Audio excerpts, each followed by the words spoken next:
Bonjour, bienvenue dans cette vidéo où je vais vous expliquer un petit peu les règles de combat BVR que j'essaie de mettre en place pour le jeu Air War Korea. Donc on va jouer ici des règles simples et j'expliquerai ensuite les règles avancées. Donc on va être sur un engagement simple de 2 F-16 avec 2 MiG-21 coréens, nord-coréens. Et je vais vous expliquer un petit peu la mécanique que j'essaie de mettre en place dans ce jeu de façon à ce que ça soit relativement simple à jouer. On va avoir des séquences de jeu. Donc vous allez voir ici les différentes étapes qu'on va suivre au fur et à mesure de l'engagement. Vous allez voir ça un petit peu après. Voilà. Le livret de règles que j'ai commencé à écrire pour définir un petit peu comment ça fonctionne avec les règles de base. Voilà. Et donc, on va commencer par le paramétrage de l'interception. Donc, comment se présente en fait l'engagement et à quelle distance en fait vont arriver les avions ennemis. Voilà, donc on commencera par ça. On va voir les tableaux de missiles. On verra ça quand on fera l'attaque des missiles. Et vous aurez également les ADC, donc les Aircraft Data Charts, des avions qui nous concernent, nos F-16, MiG-21. Et ce qui va nous intéresser ici, c'est surtout la partie radar. Voilà, ici, c'est surtout ça, et la partie ECM qu'on verra également. Voilà, donc on va commencer par le paramétrage du combat. Alors là, je les ai mis ici, mais en début de scénario, avant qu'on définisse à quelle distance ils apparaissent, on les met ici en BVR6. Voilà. Et on va déterminer avec un lancer D à quelle distance ils vont s'en approcher. Pour cela, on va suivre un tableau qui est ici. Ce tableau qui est là, on va lancer un D10 et en fonction du score, ça va nous dire à quelle distance les MiG vont apparaître. Et après, on a des modificateurs qu'on verra un petit peu après. Donc, on va lancer un premier dé. Hop, on a un 2. Donc un 2, si on suit le tableau, on est en BVR 1, c'est-à-dire que nos MiG 21, ils apparaissent très proches en BVR 1. Alors, tenez pas compte de la taille des avions, il faut que j'affine un petit peu ça pour le logiciel Vassal. Là, c'est juste pour illustrer. Donc nos MiG apparaissent en BVR 1. Mais par contre, on va pouvoir modifier ça ensuite. Si on a des AWACS qui sont disponibles de notre côté, on va pouvoir éloigner nos MiG 21 de 2 niveaux de BVR. Si par contre l'ennemi a également des AWACS, il va pouvoir les avancer de 2. Et si on a une escorte, si dans le cas d'un package où on a un strike et une escorte, eh bien en fait on va pouvoir déplacer également la patrouille ennemie de +1. Donc admettons que ici on ait par exemple un AWACS qui nous soutienne. En fait on va pouvoir reculer les deux avions qui sont là. Si on a en plus une escorte, on va pouvoir les reculer encore de 1. Voilà. Donc vous voyez que l'intérêt d'avoir un AWACS, ça permet en fait d'être averti de l'approche de ces avions ennemis et donc de pouvoir les engager de plus loin. Mais si on n'avait pas d'AWACS, ni d'escorte, s'il n'y avait que notre patrouille, on se retrouvait avec les MiG-21 qui arrivent là et qui nous surprennent un peu à courte distance quand même. Voilà. Donc là, ici, pour l'engagement que l'on va faire, je vais faire d'abord un scénario où ils sont en BVR2. Vous allez comprendre pourquoi, c'est plus pour illustrer les règles. On va considérer que nos deux MiG sont en BVR2. Voilà. Donc là, ça, c'est la phase de préparation de l'interception. Donc on a fait la première partie qui est là. Ensuite, on va voir le targeting. Alors le targeting, il va falloir déterminer quels sont les avions qui sont à portée de tir. Alors à portée de tir, mais surtout plutôt, en fait, c'est à portée radar. Voilà. Donc, tant que les avions ne sont pas à portée de tir, en fait, on ne va pas pouvoir engager. Admettons, si nos avions sont ici en BVR4. On est avec des F-16 qui sont avec des missiles, si on regarde ici, des AIM-120A, et on en a 2 par avion. Le cube, il est sur la ligne 2, donc chaque F-16 a 2 AIM-120A. Les AIM-120A, si on regarde le tableau correspondant à ce type de missile, on voit que tout est grisé à partir de 3, 4, 5 et 6. Ça veut dire que l'AIM-120A ne peut pas être tiré à BVR3 et au-delà. On ne peut tirer qu'en BVR1 et BVR2. Et là, en l'occurrence, si on a nos MiG-21 un peu, qui sont en BVR4, on ne peut pas tirer nos missiles. Il faut qu'on soit à BVR2. Donc, on fait la même chose sur les MiG-21. Les MiG-21, eux, ils sont équipés uniquement de missiles à guidage infrarouge qui n'ont qu'une portée dogfight. Donc, eux, pareil, ils n'ont pas de missiles à portée. Donc, quand on est dans ce cas-là, eh bien, en fait, on va faire avancer le tour et on va avancer les MiG de un cran. On va regarder à nouveau BVR3. Est-ce que quelqu'un peut tirer des missiles? Les MiG-21, non. Les F-16, non plus, puisque le AIM-120 peut tirer qu'à BVR2. Eh bien, on passe encore un tour suivant. Et là, on arrive en BVR2 à une distance à laquelle les F-16 vont pouvoir tirer leurs missiles. Les missiles, on les a là. Ce sont des cubes bleus foncés. Les cubes bleus foncés, ça correspond, vous avez ici, à des missiles ARH, des missiles à guidage radar actif, ce qui est le cas des AIM-120. Voilà. Donc j'ai mis 2 cubes qui correspondent aux missiles que comportent chacun de ces avions pour pouvoir les placer, vous verrez après. Je reviens maintenant donc sur notre séquence de jeu. Donc là maintenant qu'on est en BVR2, on est bien à portée, on continue. On va passer à la phase de verrouillage, le lock-on. Donc en règle normale, je considère qu'on est en automatique. Voilà. Si par contre on joue sur des règles avancées, et bien là il va falloir se référer à notre tableau de radar de chacun des avions. On est en BVR2. En BVR2, on regarde le verrouillage ici. On est en auto, en BVR2, c'est-à-dire qu'on va verrouiller automatiquement la cible. On n'aura pas besoin de lancer de dés pour ça. Si par contre on était en règle avancée, mais qu'on était en BVR4, si on voulait verrouiller une cible, il aurait fallu qu'on lance un dé et qu'on fasse 2 ou plus. Voilà, vous comprenez un peu le principe. Donc, on va regarder notre F-16. Nos F-16, ils ont un verrouillage automatique. Et ils ont une capacité multi-cible, track 6 targets. Ils peuvent poursuivre 6 cibles simultanément. Donc, en fait, ça veut dire que chacun de nos F-16 peut verrouiller les 2 MiG-21. Vous avez ici des pions de verrouillage, avec le 1 qui correspond à l'avion numéro 1. Donc je vais mettre un pion ici, 1, pour dire que le MiG-21 leader est verrouillé par le F-16 numéro 1. Et lui aussi, il est verrouillé par le F-16 numéro 1. Pareil pour le numéro 2 des F-16, qui peut verrouiller le leader et le numéro 2. Voilà. Donc là, c'est facile. Les MiG-21, est-ce qu'ils peuvent tenter un verrouillage? On est en BVR2. Il lui faut un 5 ou plus. Ils peuvent tenter un verrouillage. Non. Est-ce que ça vaut le coup? Non, parce qu'en fait, en l'occurrence, ils n'ont pas de missiles qui peuvent tirer à cette distance-là. Donc, on ne va pas jouer le verrouillage du MiG-21 dans ce cas-là. Donc, la phase de verrouillage, c'est fait. On va maintenant passer à la phase de brouillage, de jamming. On va lancer un dé de brouillage pour voir si le brouillage peut casser notre verrouillage radar. Et ça va dépendre un peu de la génération du brouilleur par rapport à la génération du radar qui verrouille. Donc pour cela, en fait, ce qu'on va regarder, sur notre F-16, vous avez une partie ECCM qui est Electronic Counter-Measures. Donc c'est les contre-mesures électroniques. En gros, c'est la capacité du radar du F-16 à supporter du brouillage en fonction de la distance. Comme vous le voyez ici, les brouilleurs, quelle que soit la génération, 1, 2, 3, peuvent brouiller en BVR 4 et 5. Nous, on est en BVR2 ici. Donc on n'a que des brouilleurs de génération 2 ou 3 qui peuvent brouiller ce type de radar. Et donc, pour casser le verrouillage de notre F-16, il faut que l'ennemi en BVR2 ait un brouilleur de génération 2 ou 3. On regarde notre MiG-21. Qu'est-ce qu'il a? Il a ici un brouilleur de génération 1. Donc, il ne peut pas casser le verrouillage de notre radar. Donc, il ne peut pas lancer de dés pour tenter de casser ce verrouillage. Donc, ça veut dire que nos F-16, ils conservent leur verrouillage sur leur cible, tout simplement. Et donc, maintenant qu'on a passé ce verrouillage-là, c'est le parti brouillage, on va passer à la phase de tir missile. Si le brouillage n'a pas été réussi, à ce moment-là, on va pouvoir tirer un missile. Donc, en l'occurrence ici, je peux décider de tirer un missile en BVR2. Alors, ce que je peux faire pour savoir un peu les capacités du missile, c'est de regarder le tableau de notre missile et de voir, en fonction de la cible que je vais attaquer, quel sera le modificateur qui sera appliqué en fonction de la manœuvre qu'il va faire.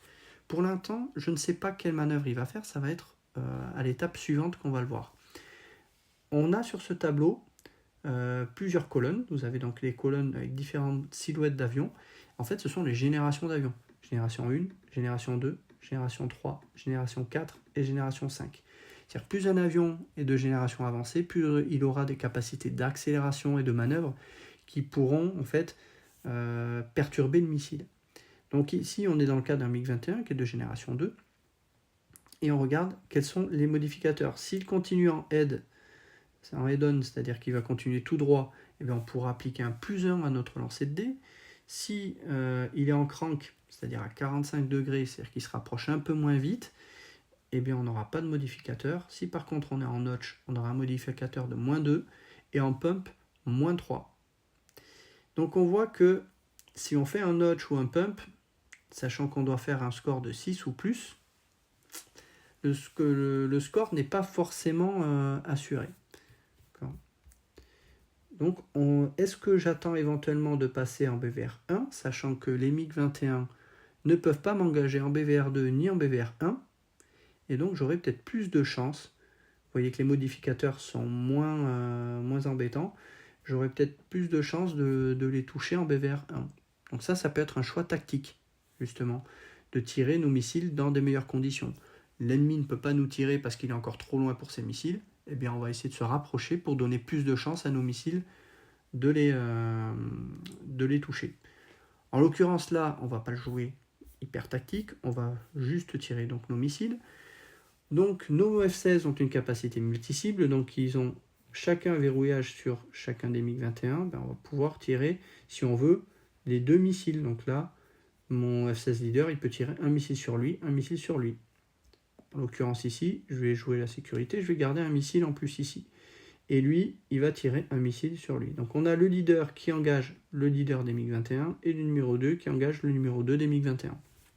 Chacun avec un seul missile. Voilà. Donc ça c'est fait, on a placé nos missiles. On va passer maintenant à la phase de manœuvre. On va sélectionner une manœuvre pour nos avions. Et ensuite, on verra pour les avions ennemis. Donc là, en l'occurrence, est-ce que je décide de me rapprocher ou de me barrer? À voir. Ça peut être un choix, on verra. Mais là, en l'occurrence, je ne risque rien si je me rapproche. Donc, je vais rester tranquillement en crank. Alors, les manœuvres, que je vous les explique un petit peu quand même. Vous allez avoir 4 types de manœuvres. Alors, ces manœuvres-là vont avoir un impact. D'accord. Donc, si on est en head-on, ça veut dire qu'on va pouvoir se rapprocher de -1. Voilà. C'est à chaque fois vous prenez la colonne qui correspond à votre avion. Donc si on est ici en player aircraft et que je choisis un notch, je ne bouge pas, je ne me le rapproche pas. Par contre, si je choisis un crank ou un head-on, là je vais devoir me rapprocher de -1, c'est-à-dire qu'au tour suivant, je serai un cran de BVR en moins par rapport à mes cibles. Là en l'occurrence, si je fais un notch, on va plus voir. Faire simple, je vais même changer ça. No move, puisqu'on se rapproche moins vite. Voilà. Donc là, si je vais essayer de faire un crank. Donc le crank, c'est-à-dire que je vais tourner mes F-16 à 45 degrés. Alors, en l'occurrence, c'est 30, mais c'est le principe. C'est-à-dire que les F-16, ils s'écartent un petit peu, ils continuent de guider le missile avec leur radar, mais ils se rapprochent moins vite. Ça leur évite de se rapprocher. Et on va maintenant définir quelles manœuvres vont faire les MiG-21. Les MiG-21, en fait, pour cela, on va se référer au tableau qui est ici. On va lancer un dé. On regarde, on est sur des chasseurs DPRK, c'est-à-dire des chasseurs nord-coréens. La particularité des chasseurs nord-coréens comme on a ici, c'est qu'on va lancer le dé uniquement pour le leader. C'est-à-dire que comme ils ont une tactique qui est stricte, en fait, le leader applique une manœuvre, l'ailier va faire exactement la même chose. Ce qui ne sera pas le cas des avions russes et chinois qui sont un peu plus entraînés et donc qui vont pouvoir être un peu plus autonomes.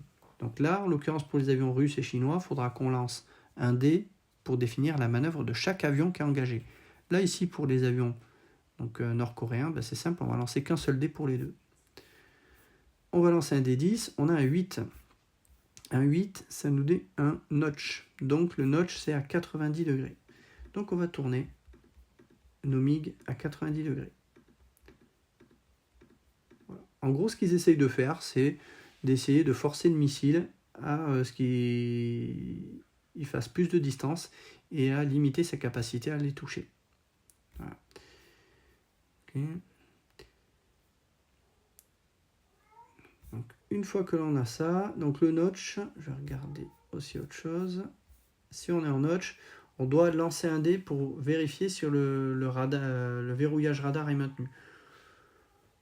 Pourquoi? Parce qu'en fait, quand vous avez une cible à 90 degrés qui est comme ceci, ben en fait, le radar peut, en fait, comment dire, il peut se retrouver à 90 degrés, la cible se trouve à 90 degrés du radar, et donc ça, avec l'effet Doppler, ben le radar peut avoir du mal à le suivre. En l'occurrence ici, ça n'est pas le cas, on n'est plus à 90 degrés, puisqu'ils sont tournés à 90 degrés, mais nous, si on voulait être dans ce cas-là, il aurait fallu que nos avions soient comme ça. Là, on aurait été à 90 degrés l'un de l'autre.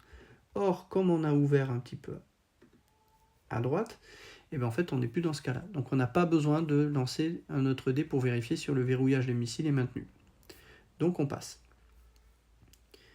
Quoi d'autre? Donc, les manœuvres, c'est fait. On va pouvoir maintenant passer à la phase d'attaque du missile. L'attaque du missile, eh bien, on va se référer au tableau que l'on a là. On a tiré nos missiles en BVR2. Donc, si on a tiré nos missiles en BVR2, on va se référer à ce tableau qui est ici. On a tiré sur un MiG-21 qui est de génération 2, donc on va regarder la colonne qui est ici. Et on va regarder ensuite la manœuvre qu'a fait l'avion ennemi en notch. Et bien on va avoir donc un -2 sur notre lancer de dés. Donc il faut qu'on fasse 6 ou plus. Et bien on va lancer un dé pour chacun de nos missiles. Donc le premier missile, on lance un dé, on a un 5, -2, 3. Ça n'est pas suffisant, le missile rate sa cible. Le deuxième missile, eh bien on va pouvoir tirer. Hop, on a un 7, 7 -2, 5, ben c'est pareil, on rate la cible. Donc là, nos deux missiles ont raté leur cible. C'est pas de bol. Voilà. Là, typiquement, si on avait fait le choix de laisser avancer nos avions ennemis en BVR1, qu'est-ce que ça aurait donné? On aurait eu donc un 5 avec ici en notch, on n'aurait pas eu de modificateur de dés, ça n'aurait pas fait la différence. Le deuxième missile, on avait un 7 mais pas de modificateur, ça aurait fait donc 7, on aurait touché le deuxième avion. Donc vous voyez que l'intérêt parfois de se dire on se rapproche un petit peu plus et on aura un modificateur de dés qui sera moins pénalisant. Voilà, donc ça c'est un peu l'idée. Donc là, ben, nos deux MiG-21, ils ont réussi à éviter nos missiles et leur manœuvre justement ne leur a pas permis de se rapprocher. Donc si on est en notch, il n'y a pas de no move, il y a no move ici, c'est-à-dire qu'ils ne se rapprochent pas. C'est-à-dire que sur cet engagement-là, on termine où personne ne s'est approché. Donc on va resélectionner, donc on va remettre nos avions comme ça. Voilà. Nos MiG, ils restent en notch. Voilà. Et donc on va décider au tour suivant, on va rester comme ça. Au tour suivant, ben, on va se dire, nous on fait un head-on et on se rapproche. Donc, nos MiG, ils restent en notch et on reste comme ça. Ok. Donc on s'est rapproché de 1. Et là maintenant, on va voir ce que l'on fait. Est-ce qu'on les tire ou pas? Ben, il nous reste un missile pour chacun. Ben, oui, on est largement à portée, on est en BVR1. Le verrouillage, il est maintenu, sachant que ben, les MiG-21 ne peuvent pas nous brouiller. En plus, en notch, on ne peut pas brouiller parce que le brouilleur, il doit être forcément devant ou derrière. Voilà, donc on ne peut pas. Donc là, on va passer à une nouvelle phase d'engagement. On va tirer à nouveau nos missiles. Hop, un sur chacun. Voilà. Et on va repasser, pas de brouillage dans ce cas-là. Et on va passer directement à la phase de manœuvre. Donc on va relancer un dé pour les MiG-21. Un dé 10. On a un 8. Un 8, c'est quoi? Hop, je reviens dessus. Un 8, c'est toujours un notch. Il reste en notch. Donc en notch, il ne se rapproche pas. Nous, on se rapprochera, voilà, puisqu'on va rester comme ça. Et on va pouvoir passer à la phase d'attaque du missile. Les missiles, donc, on va lancer un dé pour chacun. Le premier missile, on a un 7. 7, sachant qu'on est en BVR 1. Donc on va prendre maintenant ce tableau qui est là, sur la colonne qui est là. Et en notch, pas de modificateur. On a un 7, c'est supérieur à 6. On a un coup au but. C'est-à-dire que le premier missile touche sa cible et détruit. Voilà. Le deuxième missile, on va lancer à nouveau aussi un dé. on a un 7 à nouveau, et bien pareil, pas de modificateur, et bien le missile touche sa cible, il est détruit. Voilà, tout simplement. Vous voyez un peu la mécanique, il faut la jouer un petit peu, alors elle n'est pas forcément trop compliquée, c'est juste un petit peu quelques points de règle que j'ajoute, mais en gros, pour simplifier, vous allez avoir une phase où on verrouille la cible si on est à portée radar et à portée de tir missile. Si on est à portée de tir missile, on peut choisir de tirer une missile. Ou alors, si on ne risque rien et que l'ennemi ne peut pas tirer, on peut peut-être choisir de se rapprocher un petit peu pour avoir des modificateurs de dés qui seront plus favorables pour obtenir un coup au but. Voilà. Une fois que ça c'est fait, on va pouvoir donc lancer nos dés d'attaque sur les missiles et on résout si ça touche ou pas. Voilà. Et les manœuvres, en fonction de ce que les manœuvres ont choisi, on va se rapprocher ou pas. Voilà. Donc voilà un petit peu la mécanique de base que j'essaie de mettre en place. Il y a des ajustements encore à faire, il y a des précisions à faire également dans les règles, des choses qui sont peut-être pas forcément encore bien expliquées dans les règles ici aussi. Peut-être que je revois un petit peu certaines façons d'écrire ou certaines façons de dire les règles. Mais voilà, vous avez un petit peu déjà le principe de base du BVR que j'essaye de mettre en place.